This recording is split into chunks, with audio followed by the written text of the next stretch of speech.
And then there's a big fight happening in Washington, D.C. right now, where the companies working on AI are trying to get what the economists call regulatory capture. So they're trying to basically get the government to erect barriers so that new startups can't compete with them. And also they're trying to get open source banned. So there's a big push underway to try to ban open source as being too dangerous. Too dangerous. Too dangerous. Well, the case they make is if you believe AI itself is inherently dangerous, then the only safe way to have it is to have it owned and controlled by a big company that's sort of fused with the government, where in theory everything is being done responsibly. And if you just have basically free AI that anybody can download off the internet and use whatever they want, they could do all these dangerous things with it, right? And it needs to be stopped. You think this is a bullshit argument? Yes. Well, yes. Yeah. I think this is a very bad, evil. Yes, this is a very. I think this is a turning point in human civilization. I think this is on par with the development of the book, right, or the microchip or the internet, right? And there were authoritarians in each of those eras that would have loved to have had total monopolistic or cartel-like or government control over those new technologies, and they could have had a lot of control over the path of civilization. After that point, the Ring of Power, right? They could have had the Ring of Power.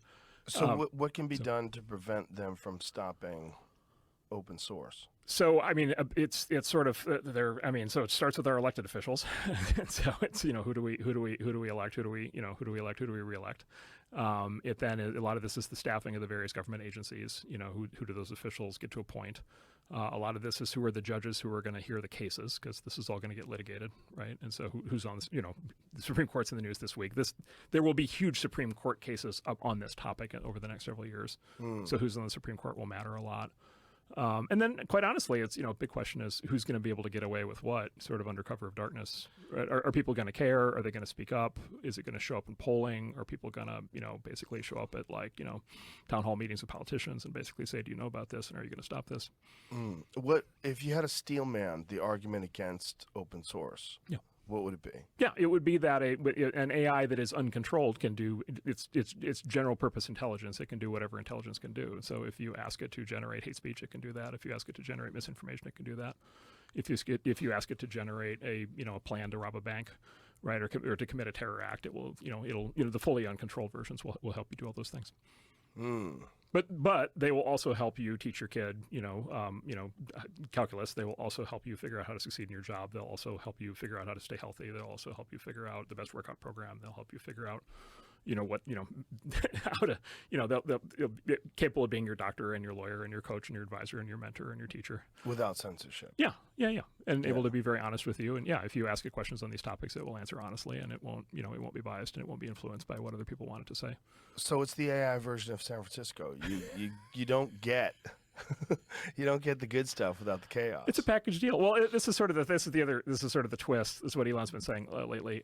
Who's actually quite worried about AI in a way different than I am. But is what he's been saying is like if you really really wanted to train like a bad and evil AI, you would train it to lie.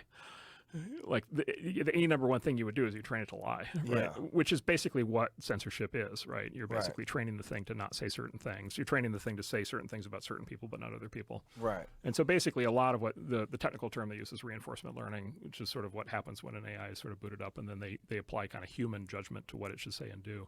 So it's the censorship layer. A lot of that is to basically get it to not answer questions honestly. Right, to get it to basically lie, misrepresent, dissemble, right, claim that it doesn't know things when it does.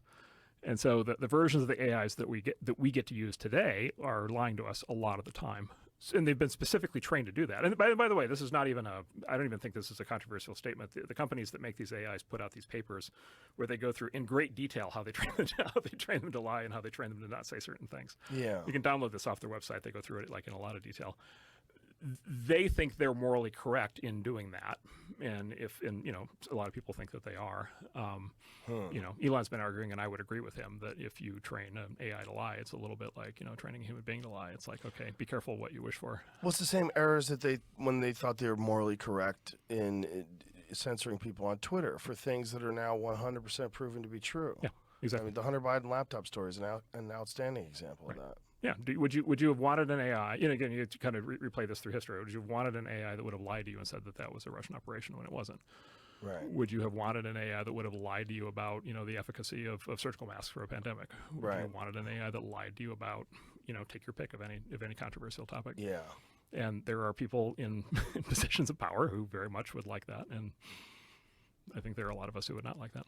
Yeah, it's terrifying when you think of unsophisticated politicians. Like, it brings me back to the Facebook hearings when Zuckerberg was talking to people and they didn't know the difference between iPhones and Googles. It was just bizarrely unqualified people to be asking these questions that didn't really understand what they were talking about.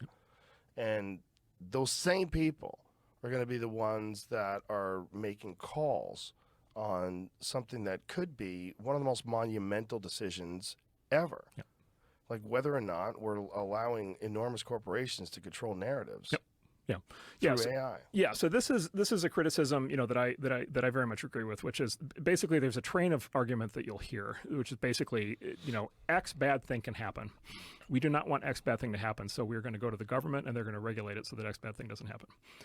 And it's like if the government were super knowledgeable and super competent and super selfless, right, and like super good at its job, right, that might make sense. But then you go deal with the actual government, right? And by the way, this is a very well-known problem in God. There's a whole field of called public choice economics where they talk about this. It's like there is no government. There are specific people who have specific objectives, have specific levels of knowledge, have specific skill sets, specific incentives.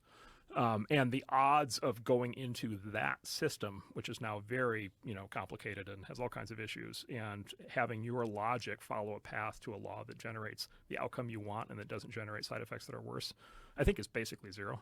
Yeah. Right. I think if AI got regulated the way people want it to by government, I think the results would be catastrophic because I don't think they would get the protections they think they're going to get, and I think the downsides would be profound. But it is amazing how much naivete there is by people who are pushing on this argument, and I think it's just literally people who haven't experienced what it's like in the government. Also, they haven't read the history. I mean, there are so many historical examples of so quote unquote regulation. The great one is the banks, right? So we have the global financial crisis, 2008. The big conclusion from that was what were called the too big to fail banks, right? Were too big, right? Which is why they had to get bailed out. Right. And so the conclusion is that we have to make those banks much smaller. So they passed this law called Dodd-Frank in 2010.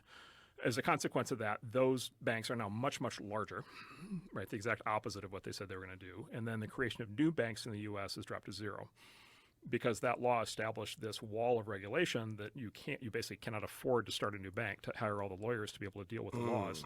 Whereas if you're JP Morgan Chase, you've got 10,000 lawyers. You can spend infinite amounts of time dealing with the government.